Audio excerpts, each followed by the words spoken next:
What's up, everybody? It's Jordan, and welcome to the Sports Student Hines Show. In this video, I'm going to be continuing my series of Path of the Draft. On Path of the Draft, I recap each team's off-season moves and also do a three-round mock draft from ProFootballNetwork.com.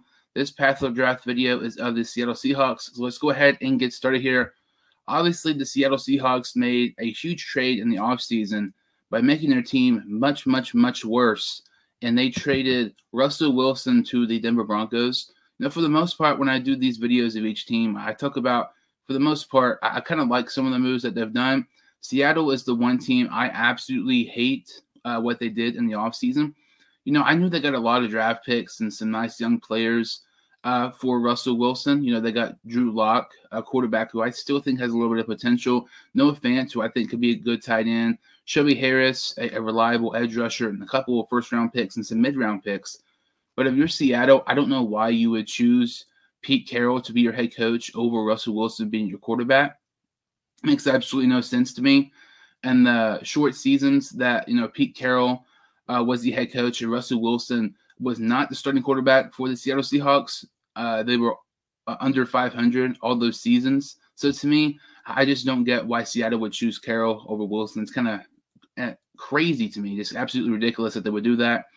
But, in the offseason, like I said, they were able to acquire Drew Lock, Noah Fant, and Shelby Harris. Shelby Harris had 6 sacks in the 2021 season. Like I said, he's a reliable edge rusher. Noah Fant, to me, I think is a very, very underrated tight end. He's had 130 receptions for over 1,300 yards and 7 touchdowns the last 2 seasons. And Drew Lock, I don't think he's going to be the answer at quarterback, but I think he can kind of, be kind of like their filler quarterback for right now until they find their future quarterback. He can be the starter. Drew Lock, to me, I don't think is as bad as some people think. He's 8-13 as a starter in the NFL. His completion percentage is 59%. He has 25 touchdowns and 20 interceptions. Also has 5 rushing touchdowns as well. In the 2020 season, he led the NFL in interceptions despite only having 13 starts. So you're going to have some very bad, plays and games at times with Drew Lock. But it's still crazy to me because I think he has potential, but he just has not put all the pieces together. And something else with the Seattle Seahawks, they also re-signed running back Rashad Penny to a one-year contract worth about $6 million. Last season, he had 119 attempts for 749 yards and 6 touchdowns, over 5 yards carry. Very, very good from Penny. So I really like that signing by the Seattle Seahawks. So let's go ahead and get started here looking at the Seattle Seahawks mock draft simulator from ProFootballNetwork.com. They had the 9th pick in the draft, with that trade with the Denver Broncos. It's very interesting. You have no idea what the Seattle Seahawks are going to do here. Maybe quarterback, maybe offensive lineman. You really don't know. Maybe they go even wide receiver if they would somehow end up trading DK Metcalf. So when you look at the Seattle Seahawks, to me, they could really draft about anything here with the 9th pick overall. Sauce Gardner, that's somebody maybe look at there. I'm kind of surprised he's still available. Charles Cross, it's weird because when you look at mock drafts, he's probably around that 9 to 15 mark. But I've seen mock drafts recently that he's going to be drafted much higher. Jermaine Johnson, the edge rusher from Florida State, Jameson Williams. For the most part, all the wide receivers, the top ones are still available.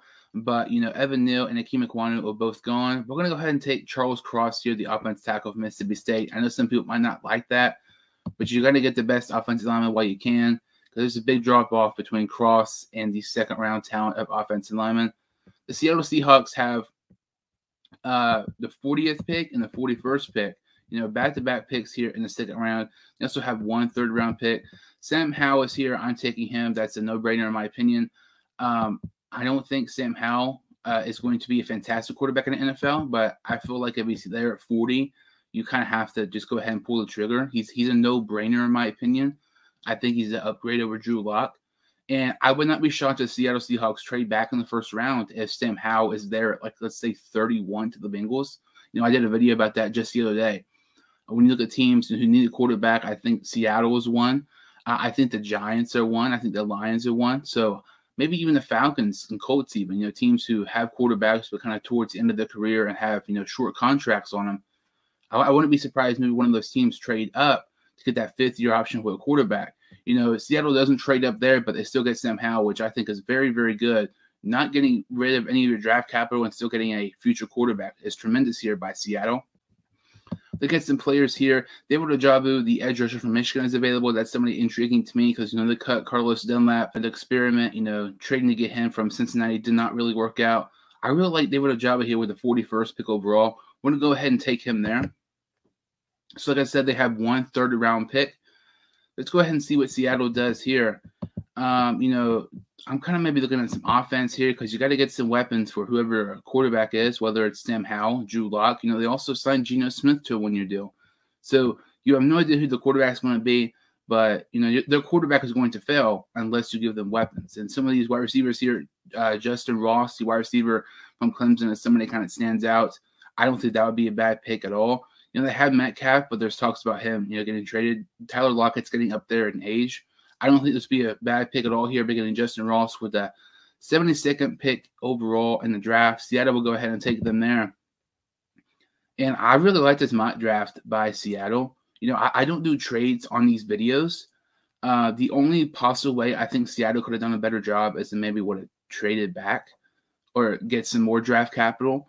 But to me, I think this is phenomenal. Getting your future offense tackle, getting a quarterback who could possibly be your franchise quarterback in Sam Howell, David Ojabo, who's going to be a great player, Justin Ross, who's going to be a fantastic wide receiver for your team for a very long time. That Sam Howell and Justin Ross connection, both rookies coming out of the same class, could be very, very good. But let me know what you think of the Seattle Seahawks mock draft. In my opinion, I thought it was really, really good. That about does it for this video. If you're new to my channel or if you've seen videos before, make sure to like this video and subscribe to the channel. I would really, really appreciate it. Thank you all so much for watching, and I will see you all next time on the Sports Dude Hines Show.